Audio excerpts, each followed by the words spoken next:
ബാഴ്സലോണയിലെ ഞങ്ങളുടെ രണ്ടാമത്തെ ദിവസം തുടങ്ങുന്നത് തന്നെ ലോക പ്രശസ്തമായ സഗ്രദ ഫാമിലിയ കണ്ടുകൊണ്ടാണ്. 144 വർഷമായി പണി നടന്നുകൊണ്ടിരിക്കുന്ന ഈ അത്ഭുത പള്ളി കാണുക എന്നത് ഞങ്ങളുടെ വലിയ ആഗ്രഹമായിരുന്നു. ഒരു കാര്യം പ്രത്യേകം പറയാനുള്ളത്, ഇവിടേക്ക് വരാൻ പ്ലാൻ ഉണ്ടെങ്കിൽ ടിക്കറ്റ് നേരത്തെ തന്നെ ഓൺലൈനായി ബുക്ക് ചെയ്യണം എന്നതാണ്. ഞങ്ങൾ ആഴ്ചകൾക്ക് മുമ്പേ ടിക്കറ്റ് എടുത്തതുകൊണ്ട് അവിടെ ചെന്നപ്പോൾ കണ്ട ക്യൂവിൽ നിൽക്കാതെ രക്ഷപ്പെട്ടു. ടിക്കറ്റ് ഉണ്ടെങ്കിലും അകത്തേക്ക് കയറാൻ അത്ര എളുപ്പമല്ല. എയർപോർട്ടിലൊക്കെ കാണുന്നത് പോലെ അത്യാവശ്യം ടൈറ്റ് സെക്യൂരിറ്റി ചെക്കിംഗ് അവിടെയുണ്ട്. ബാഗ് സ്കാനിങ്ങും മെറ്റൽ ഡിറ്റക്ടർ പരിശോധനയും ഒക്കെ കഴിഞ്ഞ് വേണം അകത്തേക്ക് കടക്കാൻ.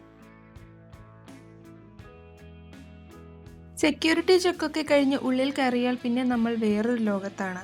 അവിടുത്തെ കൽത്തൂണുകൾ വലിയ മരങ്ങൾ പോലെ മുകളിലേക്ക് പടർന്നു നിൽക്കുന്നത് കാണുമ്പോൾ ഒരു കാടിനുള്ളിൽ നിൽക്കുന്ന ഫീലാണ് നമുക്ക് കിട്ടുക.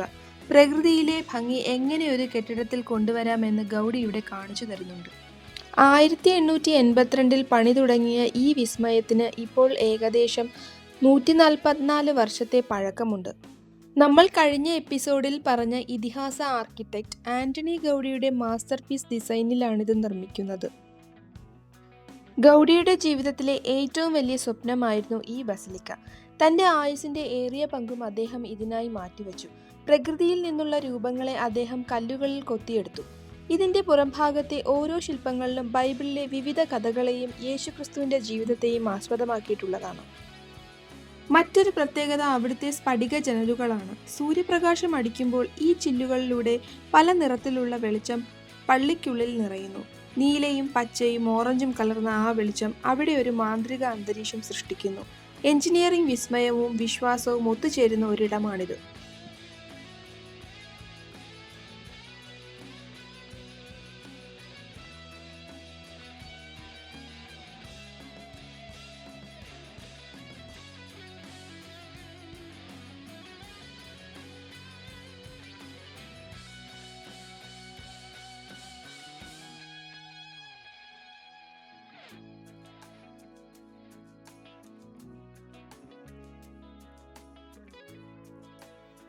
ഗൗഡി മരണപ്പെടുമ്പോൾ ഈ പള്ളിയുടെ 1/4 ഭാഗം മാത്രമേ പൂർത്തിയായിരുന്നുള്ളൂ. അദ്ദേഹത്തിൻ്റെ ശവകുടീരം ഈ പള്ളിയുടെ അടിയിലാണ് സ്ഥിതി ചെയ്യുന്നത്. വർഷങ്ങൾ ഇത്ര കഴിഞ്ഞിട്ടും അദ്ദേഹത്തിൻ്റെ പ്ലാനുകൾ അനുസരിച്ചു തന്നെ ഇന്നും നിർമ്മാണം തുടരുന്നു. വരും വർഷങ്ങളിൽ ഇതിൻ്റെ പണി പൂർത്തിയാകുമ്പോൾ ഇത് ലോകത്തിലെ തന്നെ ഏറ്റവും ഉയരം കൂടിയ ആരാധനാലയമായി മാറും. സഗ്രദ ഫാമിലിയുടെ നിർമ്മാണത്തിന് ഏറ്റവും വലിയ പ്രത്യേകത അതിൻ്റെ ഫണ്ടിംഗ് രീതിയാണ്. ഇതിൻ്റെ ഫണ്ടിംഗ് പ്രധാനമായും 2 വഴികളിലൂടെയാണ് നടക്കുന്നത്. സന്ദർശകരുടെ ടിക്കറ്റ് ചാർജ്. നമ്മൾ ഓരോരുത്തരും എടുക്കുന്ന ടിക്കറ്റിൽ നിന്നുള്ള വരുമാനമാണ് ഇതിൻ്റെ നിർമ്മാണത്തിന് പ്രധാനമായും ഉപയോഗിക്കുന്നത്.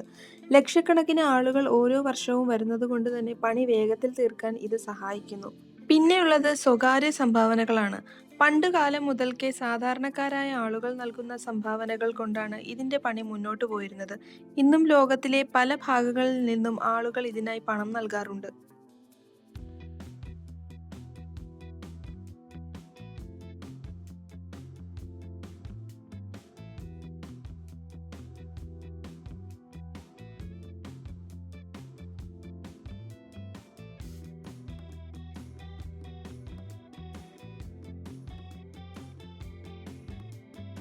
അവിടെ നിന്നിറങ്ങി അടുത്തതായി ഞങ്ങൾ പോകുന്നത് ബാഴ്സലോണ കത്തീഡ്രൽ കാണാനാണ്.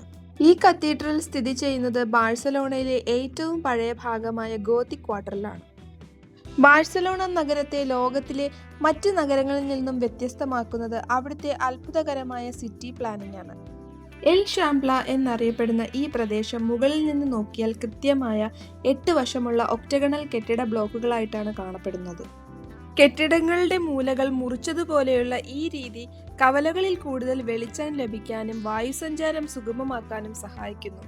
പഴയ കാലത്ത് കുതിരവണ്ടികൾക്ക് എളുപ്പത്തിൽ തിരിയാൻ വേണ്ടിയാണ് ഈ രീതി ആരംഭിച്ചതെങ്കിലും ഇന്ന് ബാഴ്സലോണയുടെ ഏറ്റവും വലിയ സവിശേഷതയും ലോകപ്രശസ്തമായ കാഴ്ചയുമാണിത്.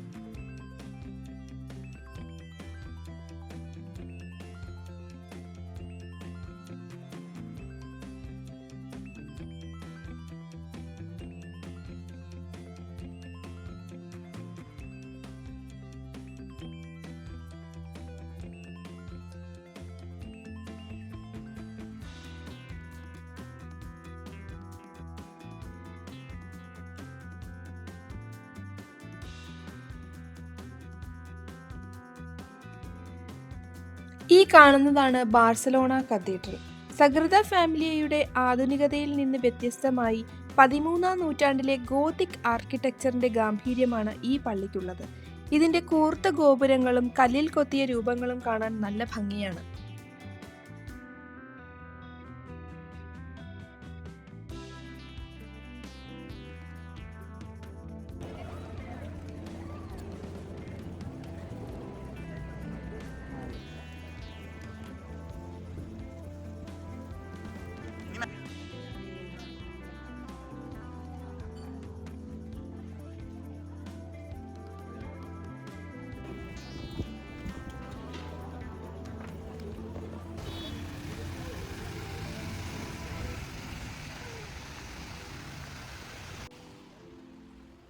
കുറെ നടന്നതുകൊണ്ട് നല്ല വിശപ്പുണ്ടായിരുന്നു. ഞങ്ങളുടെ ഒരു സുഹൃത്ത് പരിചയപ്പെടുത്തിയ ഒരു പ്രശസ്തമായ റെസ്റ്റോറൻറ്റിലേക്കാണ് ഞങ്ങൾ ലഞ്ച് കഴിക്കാനായി പോയത്. ബാഴ്സലോണയിലെ പ്രധാന ടൂറിസ്റ്റ് ഏരിയയിലായതുകൊണ്ട് തന്നെ അവിടെ നല്ല തിരക്കുണ്ടായിരുന്നു. കുറച്ചു സമയം കാത്തുനിന്ന ശേഷമാണ് ഞങ്ങൾക്ക് സീറ്റ് ലഭിച്ചത്. ഭക്ഷണം അല്പം എക്സ്പെൻസീവ് ആയിരുന്നെങ്കിലും അവിടുത്തെ സർവീസും ഭക്ഷണത്തിന്റെ ക്വാളിറ്റിയും വളരെ മികച്ചതായിരുന്നു. വിനോദസഞ്ചാരികൾ ധാരാളമായി എത്തുന്നതുകൊണ്ട് അവിടുത്തെ അന്തരീക്ഷം വളരെ തിരക്കേറിയതായിരുന്നു.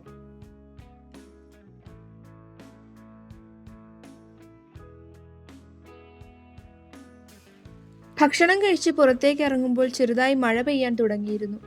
മഴയൊന്ന് കുറയാൻ കാത്തു നിൽക്കാതെ വഴിയിൽ നിന്ന് 2 റെയിൻകോട്ട് വാങ്ങി ഞങ്ങൾ യാത്ര തുടർന്നു.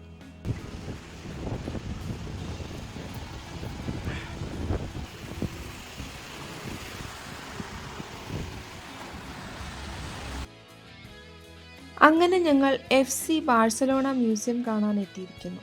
ബാഴ്സലോണയിൽ വന്നു കഴിഞ്ഞാൽ ഫുട്ബോൾ പ്രേമികൾ ആരെങ്കിലും ഉണ്ടെങ്കിൽ എന്തായാലും വിസിറ്റ് ചെയ്യേണ്ട സ്ഥലമാണിത്.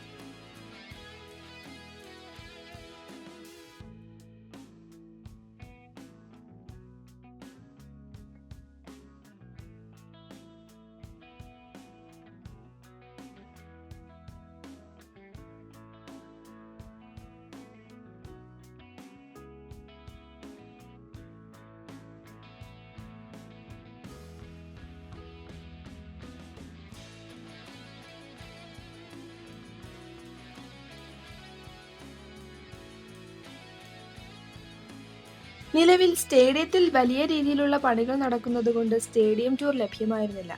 എങ്കിലും മ്യൂസിയം സന്ദർശിക്കാനുള്ള അവസരം ഞങ്ങൾ പാഴാക്കിയില്ല.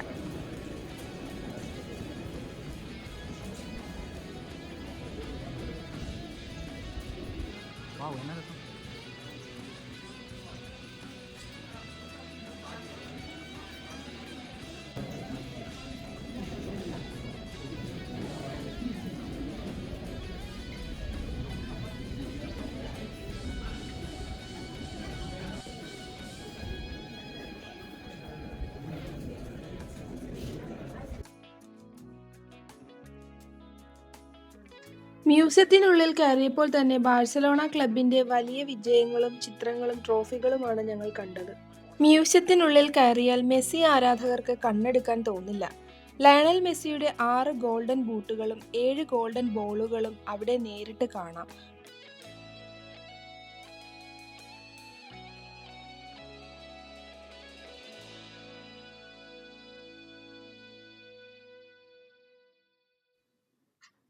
ക്ലബ്ബ് നേടിയ ചാമ്പ്യൻസ് ലീഗ് ട്രോഫികളും ഇതിഹാസ താരങ്ങളുടെ ജേഴ്സികളും അവിടെ പ്രദർശിപ്പിച്ചിട്ടുണ്ട്. ഫുട്ബോൾ വെറുമൊരു കളിയല്ല, ഒരു വികാരമാണെന്ന് ഇവിടെ വന്നാൽ നമുക്ക് ബോധ്യമാകും. ക്ലബിന്റെ പഴയ കാലം മുതൽ ഇന്നുവരെയുള്ള ജേഴ്സികൾ, ഇതിഹാസ താരങ്ങൾ ഉപയോഗിച്ച ബൂട്ടുകൾ, പ്രധാന മത്സരങ്ങളുടെ ഓർമ്മകൾ എന്നിവയെല്ലാം വളരെ കൃത്യമായി അവിടെ ക്രമീകരിച്ചിട്ടുണ്ട്.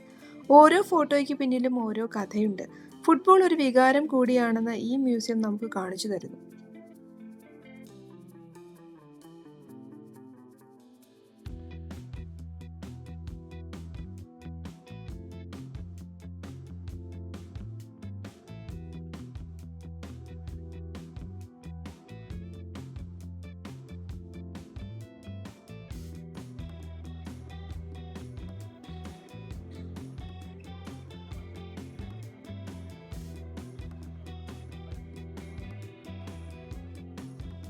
നിലവിൽ ക്യാമ്പ് നൗ സ്റ്റേഡിയം പുതുക്കി പണിയുന്നതുകൊണ്ട് പഴയ സ്റ്റേഡിയം ടൂർ ലഭ്യമല്ല.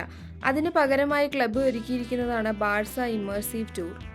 സ്റ്റേഡിയത്തിൻ്റെ ഉള്ളിൽ കയറാൻ പറ്റാത്ത കുറവ് നികത്തുന്നത് അവിടുത്തെ വലിയ 360 ഡിഗ്രി ഓഡിയോ വിഷ്വൽ ഷോയാണ്. ഒരു വലിയ മുറിയിൽ പ്രവേശിക്കുമ്പോൾ സ്റ്റേഡിയത്തിന് നടുവിൽ നിൽക്കുന്ന അനുഭവം നമുക്ക് ലഭിക്കും. മെസ്സിയും നെയ്മറും സ്കോർ ചെയ്യുമ്പോൾ കാണികൾ ആർപ്പ് വിളിക്കുന്നത് ഡിജിറ്റലായി നമുക്ക് ചുറ്റും അനുഭവപ്പെടും.